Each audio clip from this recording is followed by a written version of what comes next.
Welcome back. Congress hammering out key provisions of President Trump's big, beautiful bill, some of which could result in funding cuts to welfare programs. The president requesting certain cuts from the Housing and Urban Development Department, including more than $26 billion in state rental and grants and over $700 million in other assistance programs. Joining me now is Housing and Urban Development Secretary Scott Turner. Mr. Secretary, thank you so much for being here. What are you expecting in terms of these welfare cuts, and where do you expect the biggest cuts to be made? Well, good morning, Maria. Thank you for having me. It's great to see you again. You know, the president, my colleagues from the Senate and the House, this administration, we're all taking inventory and getting our fiscal house in order. As you know, the previous 4 years before we came, there were no checks and no balances, no transparency, and a lack of good stewardship in America's budget and America's fiscal house. And so, along with my colleagues on the Hill, we here at HUD are taking inventory of every program so that we could be sufficient and effective in serving the American people. This is the first step when you talk about the skinny budget. The skinny budget. This is crazy, guys. I already watched this. Our job here at HUD is to maximize the budget that we do have and make sure that we're serving America's people in the critical programs that we have. So do you expect cuts to those welfare programs, and how significant will the cuts be? Where specifically are you expecting the cuts, sir? You know, I think not so much cuts only, Maria, but also how we administer the programs. One thing at HUD, we're very mission-minded, and we understand, you know, our call here to serve the American people. We'll see when the budget comes out what we have to work with. Our job is to maximize this budget. And Maria, you know, you hit it on the head. I was visiting one of our public housing authorities, the residents that live there in a city in our country, and I was visiting with them about the deplorable conditions that they live in one of our public housing authorities, which we're taking inventory of all of those as well. And I heard the story, the testimony of one young lady said, I have been living in this public housing authority in this project since 1973. That means she has been living there since birth or shortly thereafter. And so because of that, her mother, probably her grandmother, raised her there. She's living there. Now she's raising her children there. No, I understand what he's saying, but I'm just talking about the fact of how the young lady living in the projects all that time, and I heard people say that, like, people start, like, inheriting government assistance. Like, some people will inherit generational wealth from a wealthy family, and you got the young lady been living in the project since 1973.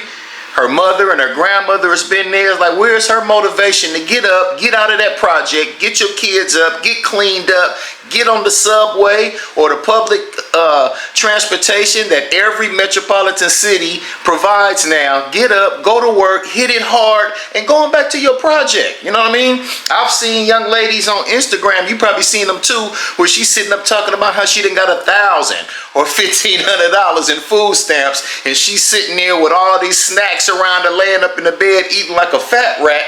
Fuck that, bitch. You need to think big. See, that's no. The thing is this. No, the thing is this. Bitch, you think it's small. We need to be thinking big. You need to be thinking big, bitch.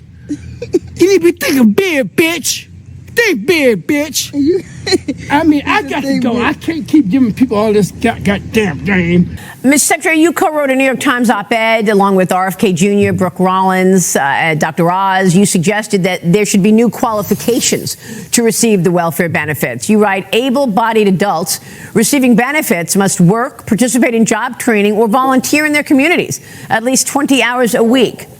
So tell us about that. Is that a way to significantly cut back? How can the administration enforce those policies to reshape the welfare system?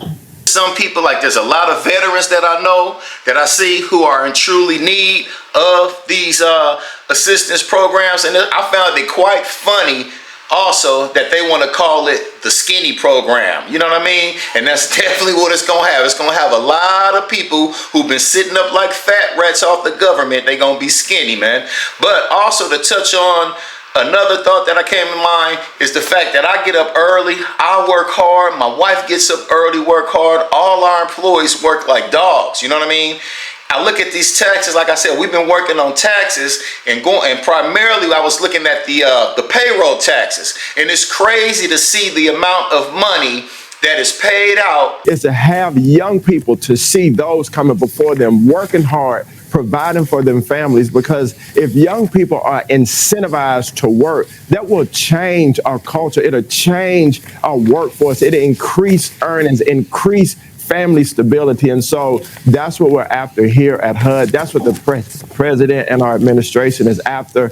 And Maria, I believe that it is beneficial for the posterity of our country, the rehabilitation and the reconciliation of our families. No doubt about it. I'm excited about it. Secretary, it's a great point. It's a great angle to be focused on, and has so many impacts. Thank you, sir. And then you got the people who's sitting up not doing a thing, checking the mailbox every morning, waiting on the Section 8 to come, and it's just no motivation there. And not only does this affect the people who are actually taking advantage of the system, it hurts people like me. It hurts a lot of people that we know who are actively involved in real estate. This is going to affect people like that as well, who actually rent these units out. You got to think, most of the stuff that we own is in South Los Angeles, guys. I want to say 95% of the people that live in the units, man, are on government assistance. So how is that going to affect property owners as well? So it's going to be a big ripple effect. I guess I really shouldn't worry about the fact whether or not the people will be receiving Section 8 checks, because at that point they'll be forced to go out and work, and then we can just start charging cash. I mean, it's like, also when you think about it, guys, you would think that the people who are taking advantage of the hard-working, tax-paying citizens, I mean, don't you guys want more? Don't you want more out of life? I mean, let's be real here. Don't you want to travel and see things, and there's things that you want to buy as far as material stuff goes, and I mean, just have a better way of life as opposed to just sitting around living month to month. You can't even say check to check for you guys, because you're not working check to check. You guys are living month to month, waiting on a handout from an administration who is fed up with it. They're trying to figure out different ways and strategies to get us out of debt. The ripple effect of it, more people working, better for the economy. You know what I mean? More people looking for jobs, easier for employers to find people that's ready to go to work. I always used to hear them complain over at those schools about how there's no teachers. Nobody wants to get into this. I mean, that's gonna just make a way for a lot of people to start going to school, learning different trades, going out into the workforce, applying for these jobs, and all the great benefits that will come. And I know this is a very controversial topic, super touchy, but you know what? This is social media. I'm just sharing my views. Don't get mad at the messenger. Get mad at the people who vote for people like this, who implement these programs. You know, the people that voted for Trump. He won. You got to think about it. He won. So that just lets you know how many people are also in agreement with different programs like this. That's all I'm saying. Don't be mad at me. I'm just sharing. I'm just reacting to what I watched this morning. I get up every morning. I send my prayer up to the Most High. I get my daughter ready for school. Me and my wife, we get up. We get to brainstorming on all our agenda for the day and all the errands that we got to run and all the work that we got to do. And we try to stay motivated. Yeah, a lot of times we wake up in the morning feeling bad.